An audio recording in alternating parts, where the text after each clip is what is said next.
The diner clock ticked past midnight, its hands crawling through the quiet hum of a long, tired day.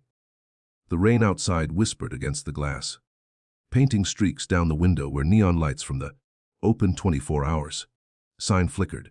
Inside, a few truckers hunched over coffee mugs, and the waitress, Marlene, moved slow but kind, the kind of woman who'd been working double shifts her whole life without once complaining. That's when she walked in.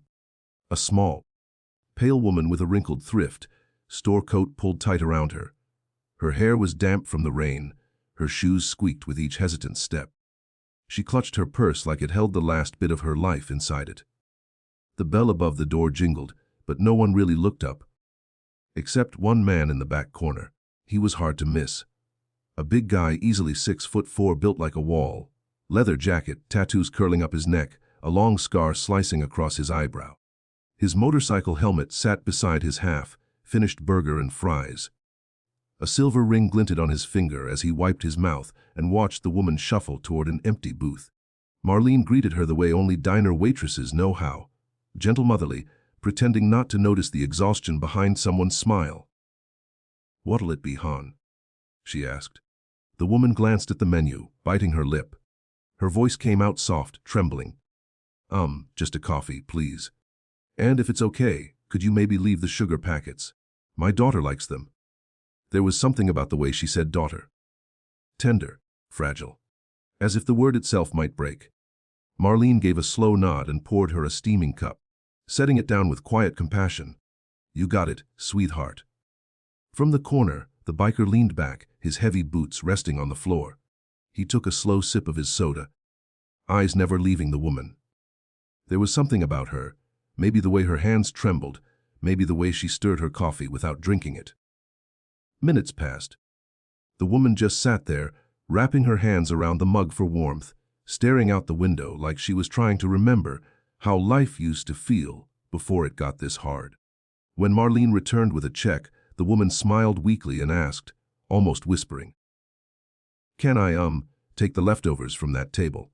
She pointed to a nearby booth where two teenagers had just left a plate half full of fries and a slice of pie with one bite missing.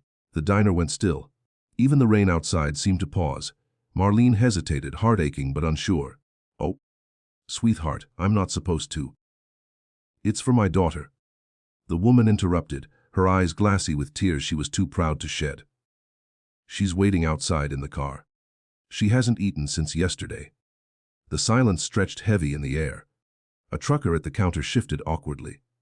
The cook peered through the window, frowning. Then, before anyone could say a word, the biker stood up. His chair scraped across the tile, loud enough to make everyone flinch. He walked slowly to the woman's table, his boots echoing like thunder. Up close, he looked even more intimidating, beard rough, knuckles scarred, eyes dark and unreadable. The woman tensed, clutching her purse, clearly terrified. But instead of shouting or judging, he crouched down beside her booth. His voice, when it came, was low, deep, but unexpectedly gentle. "Mom," he said. "What's your daughter's name?" She blinked, startled. "Lily. She's 6. The biker nodded. "6, huh? My niece just turned 7. He straightened, then looked at Marlene. "Bring me the biggest damn meal you got. Double the fries, extra pie, and pack it to go." The diner fell silent again. But this time, it wasn't awkward. It was sacred. The woman shook her head quickly, panic flashing in her eyes. No, please, you don't have to." He held up a hand. "I know I don't have to. But I want to." Something in his tone made her stop arguing. He sat back down at his booth, called out toward the kitchen, "Hey, Gus, throw in some of that stew you made earlier, and make sure it's hot." The cook nodded silently, already moving. 10 minutes later, Marlene brought over 2 big takeout bags, steam rising through the paper. The biker stood, took out a few crumpled bills and dropped them on the counter. Way more than the meal cost. He turned to the woman and slid the bags toward her. "For Lily," he said simply. Her lip quivered. "I don't know how to thank you." He shrugged. "Don't need thanks. Just make sure she eats warm tonight." Her eyes filled then, tears slipping quietly down her cheeks. "She's been sleeping in the car with me for 3 nights." She whispered, voice breaking. "I lost my job. I've been looking for work all week. I didn't want her to see me beg. The biker's jaw clenched. For a moment, he looked like he was wrestling something deep inside. Something raw and buried. Then he reached into his jacket, pulled out a worn leather wallet, and took out a folded photo. He stared at it for a heartbeat before speaking. "My sister used to say that," he murmured. "She was proud. Too proud. She had a little girl too." The woman's breath hitched. "She passed 2 winters ago," he said softly. "Car broke down outside of town. She didn't call me. Didn't want to be a burden. I found out a week later." The diner stayed utterly silent. Even Marlene looked away, her eyes glassy. The biker slid the photo across the table. A smiling young woman holding a child with pigtails.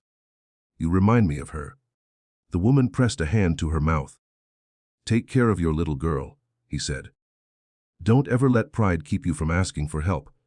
The world's got enough cold hearts already." He turned to leave, tossing his helmet under one arm. The bell above the door jingled as he stepped into the rain. But before the door closed, Marlene called out, "Hey, mister! You forgot your change!" He didn't look back, just raised a hand and said, "Keep it. Maybe buy some pie for anyone else who looks like they could use it." The rain swallowed him whole. Leather jacket shining under the streetlight as he swung his leg over his bike and disappeared into the night. Inside, no one spoke. Not for a long while. The woman sat frozen, hands shaking around the bag of food. Then she stood slowly, whispering, "Thank you," to the empty space he'd left behind. Marlene gave her a soft smile and pressed something into her hand. A small napkin with an address scribbled on it. "Shelter downtown," she said. "They help moms and kids. Tell 'em Marlene sent you." The woman nodded through tears and left, holding the bag close like it was gold. Out in the parking lot, her car sat under the street lamp. Old, rusted, but still shelter. She opened the door, and a small voice piped up from the back seat. "Mommy." "Did they have food?" She turned, smiling through tears. "Yeah, baby. And it's warm." She handed her daughter a box of fries and a slice of pie, still steaming. The little girl's eyes lit up like it was Christmas morning. Inside the diner, Marlene went to clear the biker's table. On his plate sat half a burger he hadn't finished, and tucked under it, folded carefully, was a $100 bill. On the napkin beside it, 3 words were written in bold, heavy letters, "For Lily's tomorrow." And for a long time after, every person in that diner carried the memory of that night. Not the storm, not the silence, but the sound of kindness echoing louder than thunder ever could.